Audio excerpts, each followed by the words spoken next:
This is not just a temporary blip. This is not something that farmers can work around.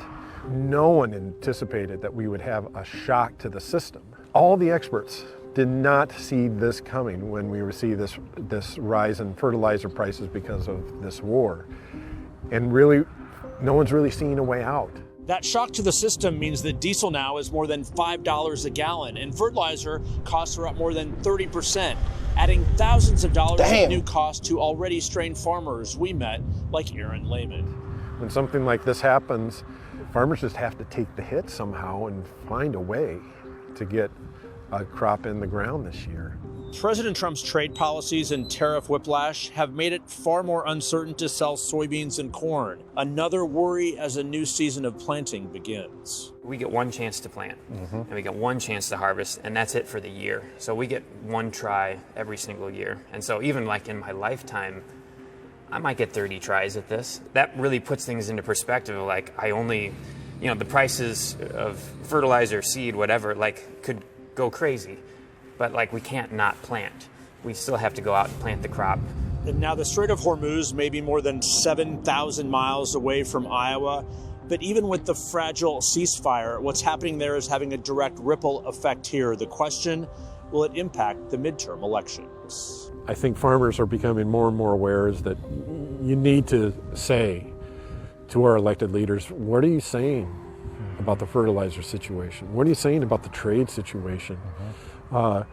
Are we going to stand up to these things that are hurting us, or are we not? Bruh, these farmers keep getting railed by Trump again and again. Like, how many times are you willing to take it from behind until you say enough is enough? Like, come on. I'm a farmer, never voted Trump, and tried warning other farmers, only to be told I didn't know what I was talking about. And unfortunately, you're collateral damage because these clowns didn't even understand what they were voting for. Other people don't have hope saying they'll vote Republican in 28. Man, if they don't learn their lesson this time, I don't know when they will. Stop voting against your own interests and start voting for the interests of the entire country. I mean, these farmers don't like that, They're all about pulling yourself by the bootstraps. So when they say voting for the entire country, they're not looking at it like that. My name is Russell Baining. Hey, Russell. My family and I farm right south of San Antonio. Oh, cool. Good for you, sir. We're buying nitrogen right now, and it's about 40% higher than it was, 2 or 3 months ago, but before the conflict, let's just say that. Gee, I wonder what happened that would have caused these spikes in prices for you. But,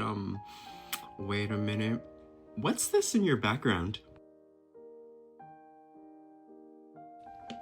Because it looks like you're standing with a certain someone that's causing all of the problems right now. But, do go on. Let's be honest about it. Tariffs have caused the price of our inputs to increase. Are you feeling terrified from tariffs? If you want to look at it from the 30,000-foot view, agriculture pretty much still trusts this administration. That's still what I hear. It sounds like Russell has entered the find out phase of FAFO. So here's a bit of a fun fact. During the 2024 election, 444 farming-dependent counties voted at nearly 78% for DT. Meaning that a lot of them voted for the policies of this current administration but are suddenly complaining that they're getting exactly what they voted for. If I voted in favor of such things as like universal health care or like an improved mass transit network, I genuinely would be happy.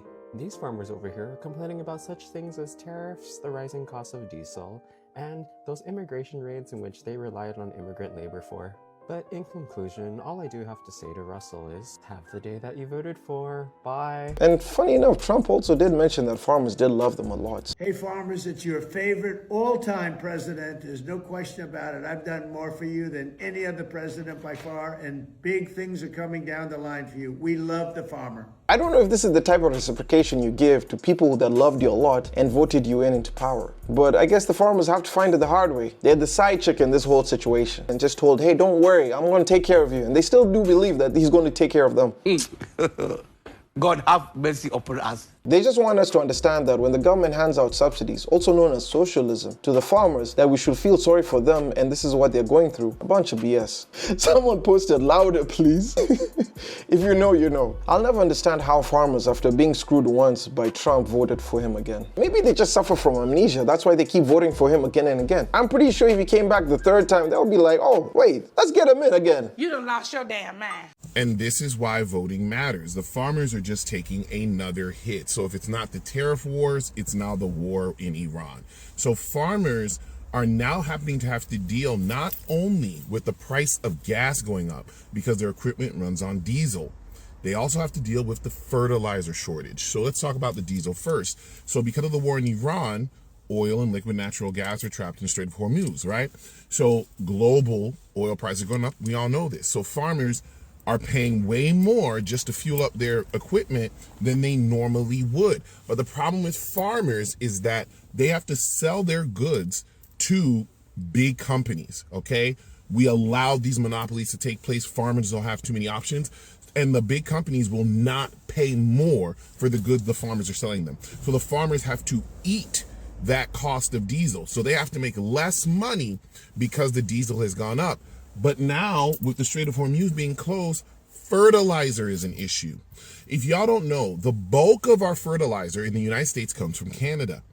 But it's just the bulk, it's not all of it. The rest of it comes from the Middle East. A lot of it goes through the Strait of Hormuz. And the fact that the strait is currently closed means that there is a shortage on fertilizer now. So the demand for fertilizer is the same, but there's less product on the market, which means the fertilizer prices are going up. So now farmers have to eat that price as well, because again, they can't charge more because we allowed monopolies in the United States. So the farmers don't have options. There's no competition. So they can't raise their prices, or the big companies just won't buy from them and they won't have anyone to sell to. So now the farmers yet again are catching it. And this is why you need to be surrounded by a diverse collection of people with varying backgrounds and understandings and expertise, so you ensure that your actions as a politician don't affect people or the nation in a negative, okay? But here we are. A lot of people got fired when Trump took office, and the people that replaced a lot of the experts that were there are not the highest level experts in the field. They don't have all of the business experience. They just don't. So here we are again.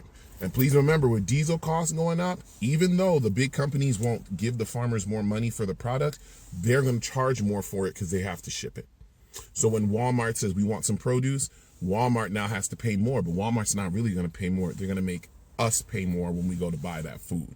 So this is what happens when you don't have experts on your team helping you make decisions that can affect your economic growth. Don't worry, Trump said he's a businessman. He knows business. He has a plan, a very good plan. We're going to wait for that plan until he's done with his term, I swear to God. This hard lesson people need to learn: everything is connected. Here in the UK, if the conflict in the Middle East continues with Iran, America, and Israel, many farmers may have to sell their farms. Things are bad enough for them as it post-Brexit. So you can see a lot of farmers worldwide are even being affected by this. Your vote really does matter because it affects everyone around the world. In fact, let's take a look in other places. It feels like we're a long, long way away from Iran and the war there.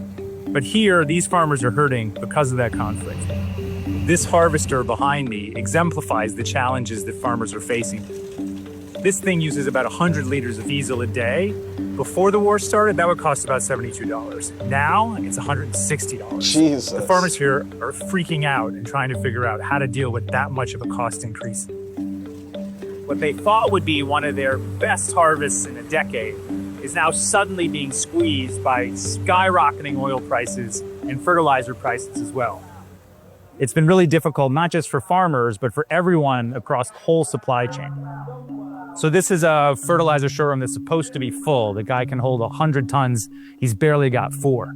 That's because he's been afraid to buy more because the prices have doubled. About a third of the world's fertilizer comes through the Strait of Hormuz, and also because Iran has been bombing natural gas infrastructure in Qatar and other countries.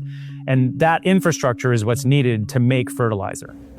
So we're at one of the biggest rice markets for wholesale distribution in the Mekong. And a few weeks ago, a conveyor belt like this would have just been running nonstop. All these bags would have been gone and shipped out all over the world. Some of it will end up in China, the Philippines, even on the shelves of Trader Joe's and Costco.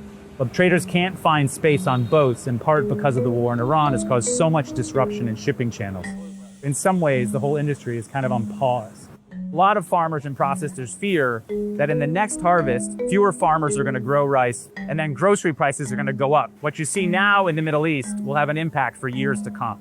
Since the decision of the US president affected the world so much, the world should get to vote the next US president. They should pass the cost to the consumer. I mean, the consumer is already squeezed out. Like, they're already at a tight budget, and this is just pushing them off the edge. And if the consumers stop buying, then the farmers take the hit. And the greedy president still doesn't have any intention to stop the war. When I saw the new fertilizer price, I'm like, holy crap. Talk about a kick to the gut. Spring is here, which means it's planting season in Iowa. For corn farmers preparing to sow their fields, the war with Iran couldn't have come at a worse time. So this is the fertilizer. Right. So how much did the price of it go up after the war in Iran erupted? It went up about $250 a ton in my neck of the woods. Iran's closure of the Strait of Hormuz, a critical transit point for a third of the world's fertilizer, sent the price soaring. The cost of two widely used nitrogen fertilizers shot up by 20 and 50% in the first few weeks of the war. A decade of inflation, low commodity prices, and tariffs have squeezed Jolene Reeson's profit margins. She's now facing her toughest year yet as a farmer. You know, every year's a risk when you farm, but this has kind of been compounding. You know, our prices have been low, and yet our input costs continue to ratchet up. With the price of fertilizer already higher than last year, she put off buying until last month, hoping the price would go down. Then the war started, and the opposite happened. With the window to plant closing, she had little choice but to buy at a high price. For the amount of fertilizer I was going to buy, it had gone up about $13,000 in 2 days. What pot does that come out of? You know, fertilizer price, we can't control. Fuel price, we can't control. Where is it all going to end up? We don't know. This is like the worst I've ever seen it, gambling what our futures are going to look like. Farmer Lance Lillibridge has been representing Iowa corn growers for 14 years. The current conflict in Iran is hurting farmers everywhere in Iowa and across the country. If we're not able to sustain our land with the nutrients that's needed to grow a crop, then our yields are going to go down, eventually going to drive up the price of corn, which is what we use to feed chickens, pigs, and cattle, amongst other things. And eventually that is going to go back to the consumer at the grocery store. While it may take some time for shoppers to see the price increase reflected in their groceries, Jolene's costs continue to climb higher than what she makes for her corn. This is the corn that we've been talking about. Yep. At today's price of corn, she could lose roughly $110 per acre across her 530 acres. We just did the math, and so maybe looking at losing $58,000. So what am I going to do to negate that? I have never lost quite that much before. Still, she has hope the price of corn will go up this year to offset at least some of that loss. She keeps a close eye on its every move in the market. Time to check the markets. How many times a day are you checking the prices? Sometimes half dozen times a day, and sometimes that isn't enough. Now you know that at closing at 2 o'clock they were up 4 cents, and now they're down 2 cents, which means that was a 6 cents move in the market. Crazy. And today I'm promising to request additional farm relief for our great patriots in the next funding bill. Last month, the Trump administration lifted sanctions on fertilizer sales from Belarus and Venezuela to try to ease the price surge and promised more aid to farmers. Still, Jolene is making hard calculations to stay on the farm that has been in her family for 85 years. Those income sources could very well be selling some equipment. There's a chance that there could be some ground sold. And then what are you left with? For some farmers, it's a legacy. That's my legacy that I'm selling.